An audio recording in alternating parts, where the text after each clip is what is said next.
The battle over voting rights in Congress. In a new op-ed, Democratic Senator Joe Manchin of West Virginia writes in his hometown paper, quote, "The fundamental right to vote has itself become overly politicized. As a result, Manchin says he will not support the election reform bill known as the For the People Act unless it has bipartisan support." ABC News political director Rick KLEIN joins us now for more on this. Rick, the math here doesn't lie. Democrats can't afford to lose a single vote. But while Manchin says he won't vote for the People Act right now, in that same op-ed, he does urge support for the John Lewis Voting Rights Act. What do you make of that? Yeah, Diana, it's the power of one in a 50-50 Senate, and that's just it. If Manchin says no, then it's done. It's dead. H.R. 1 cannot pass the Senate. It can't even get close, as a matter of fact, because Manchin is also saying he's not going to eliminate the filibuster. He's been saying these things for months, but the timing here is significant.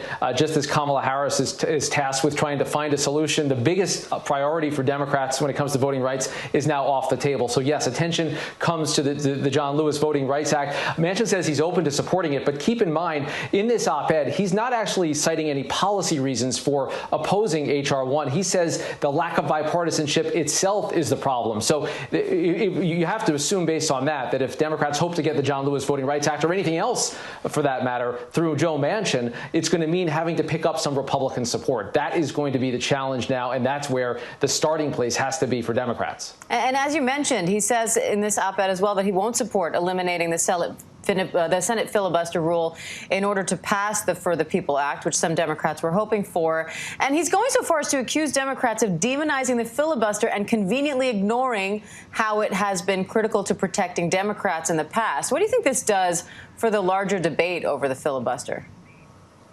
Well, his signal is that the debate is over, because unless you have all of the Democrats in favor of eliminating the filibuster, you don't have filibuster changes. And at least Senator Manchin and Senator Sinema of Arizona, both on record saying they're not going to eliminate it. And this really comes after months and months of lobbying. We've even had ad campaigns in their home states trying to urge them to reconsider, and they continue to shut the door. At some point, Democrats are going to have to take his no for an answer, because the alternative to alienate Joe Manchin means him becoming a Republican, which he might have lots of political reasons to want to do. But as long as he sticks with the party and as long as it's a 50-50 Senate, they're not going to get this. And that means if you're Biden and the White House right now, you have to recalibrate your agenda around what realistically you can pass with just 50 votes through different procedural means. And then anything else is going to mean having to find not just Joe Manchin, but 10 Republicans supporting it to break a potential filibuster.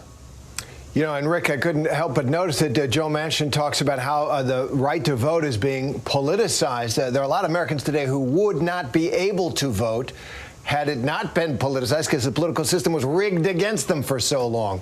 Voting is part of politics. Politics has a lot of politics in it. But let's go to White House Press Secretary Jen Psaki.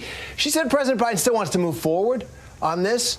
He's open and willing to work with anyone to enact common sense reforms. So, you know, what are the president's next steps here, given really that the Republican Party now is defined by its determination to buy into Donald Trump's, baseless charges that the election system is riven with fraud, and a rock-solid opposition to do anything to expand the franchise and secure it?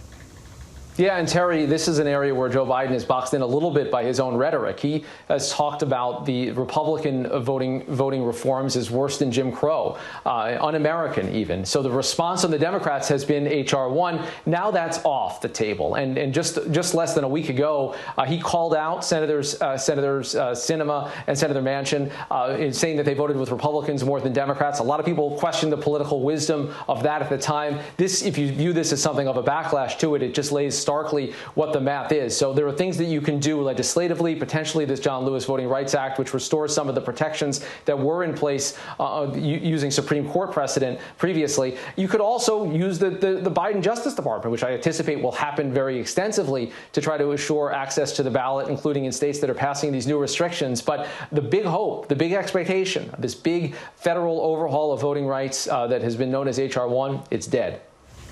You know, the Voting Rights Act passed in bipartisan majorities from 1965 until the Supreme Court stepped in and decided to strike down and gutted a key provision there. Meanwhile, President Biden expected to resume negotiations with Republicans on his infrastructure plan. Last week, Republicans brought a nearly $1 trillion counteroffer to the table compared to Biden's $1.7 trillion plan.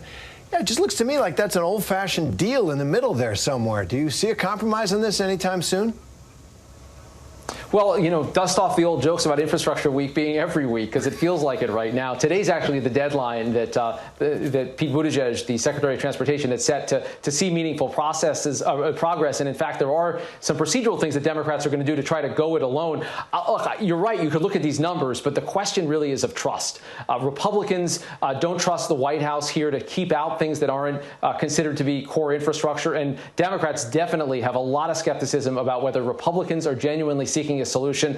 They're just edging the goalposts just tiniest of bit. The pay-for has become a big issue as well. I think people are probably more pessimistic about the prospects of a deal than they were even last week. We'll have to see how today's meeting goes and whether we're just going to be moving those deadlines over and over again, Terry. Yeah, it's like they forgot how to do their jobs, just make laws that the American people clearly want. Rick Klein, thanks very much, as always, for your insight. Hi, everyone. George Stephanopoulos here. Thanks for checking out the ABC News YouTube channel. If you'd like to get more videos, show highlights, and watch live event coverage, click on the right over here to subscribe to our channel. And don't forget to download the ABC News app for breaking news alerts. Thanks for watching.